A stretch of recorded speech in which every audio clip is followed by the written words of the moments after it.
and efficiency, and will work with us to do that.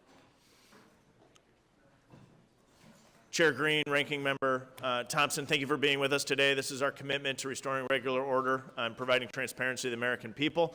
We'll give each of you up to 5 minutes, no need to use it all, for your opening statement. Then myself and the Ranking Member will each control 5 minutes for questions. We may use less than that in full due to the pending votes. Chair Green, you're now recognized. Thank you, Chairman Stile, Ranking Member Morelli, and members of the committee. I want to start by congratulating both of you for your respective appointments to lead this important committee, which plays a critical role in the daily operations that keep the House of Representatives running, and of course, our complex secure. In the 118th Congress, the Homeland Security Committee will expand our important work overseeing the Department of Homeland Security and its components, including Customs and Border Patrol, the U.S. Customs and Border Protection, the U.S. Border Patrol, the Transportation Security Administration, the Cyber Security and Infrastructure Security Agency, the Federal Emergency Management Agency, and many others. DHS is the third largest department in the federal government with a $70 billion budget and around 250,000 employees. The mission of DHS is critical to protecting America from a litany of threats stemming from terrorism, adversarial cyber actors, the Chinese Communist Party, natural disasters, and of course the crisis along our southwest border. By investing in the Homeland Security Committee, you're making an investment in the security of the American people. Primarily, the committee's budget request will be invested in recruiting and retaining the top talent needed to sustain an aggressive tempo of investigations, legislative development, and committee oversight activities. Additionally, the Committee on Homeland Security must maintain the resources needed to go where the mission takes us, across the homeland, to hear from those serving in the front lines. We've planned a robust cadence of site visits, field hearings, and investigative travel to hold DHS accountable and provide oversight to its wide and varying mission set. From our largest cities facing threats from terrorism to underserved rural communities facing natural disasters and everywhere in between. We will maintain a steady presence along our southwest border, which faces unprecedented challenges. We will also investigate the Chinese Communist Party's threats to our supply chain at our nation's commercial ports and DHS's role in enforcing provisions of the Uyghur Forced Labor Prevention Act, and we will continue maturing the Cyber Security and Infrastructure Security Agency as it supports state and local government and private sector businesses across the country. But all this work requires the right investment for our mission. Thank you for taking the time to examine our funding requests, and I look forward to answering any questions that you have. Thank you, Chair Green. Ranking Member Thompson, you're now recognized. Thank you very much, Chairman Stile, Ranking Member Morelli.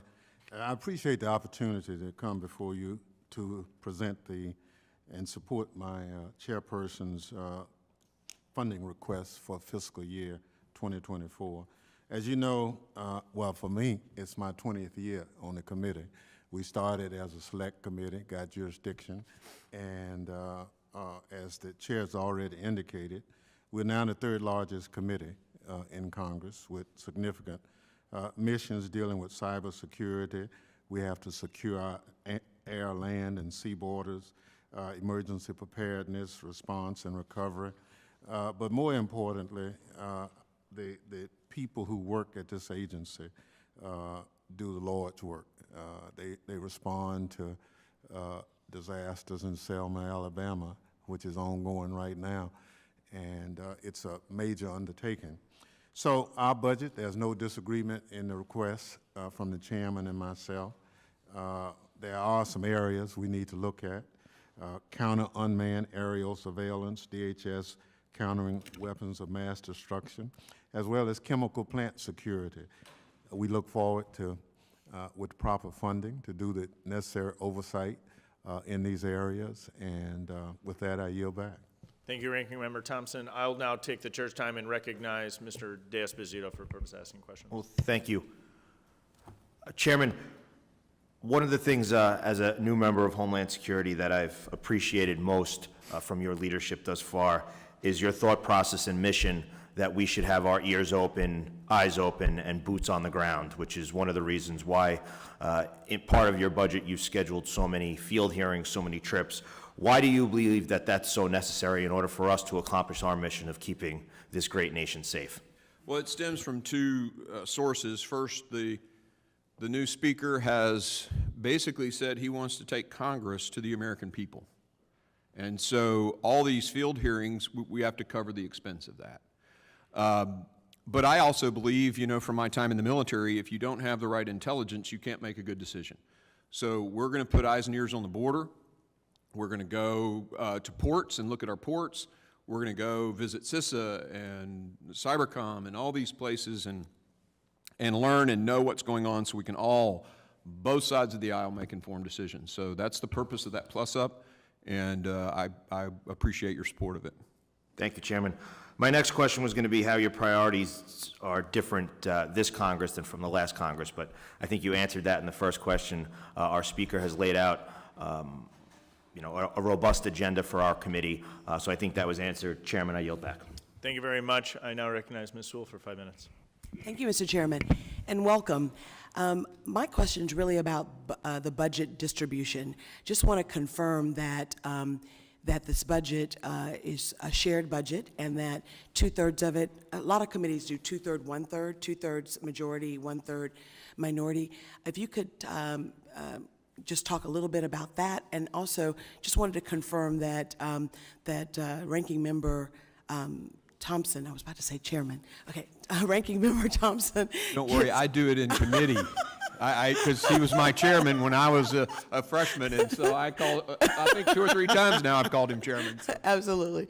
But Representative Thompson have unfeathered, unrestricted access to his 1/3. And also I wanted to ask a question about the field hearings, but I'll wait to ask that next. Sure, absolutely.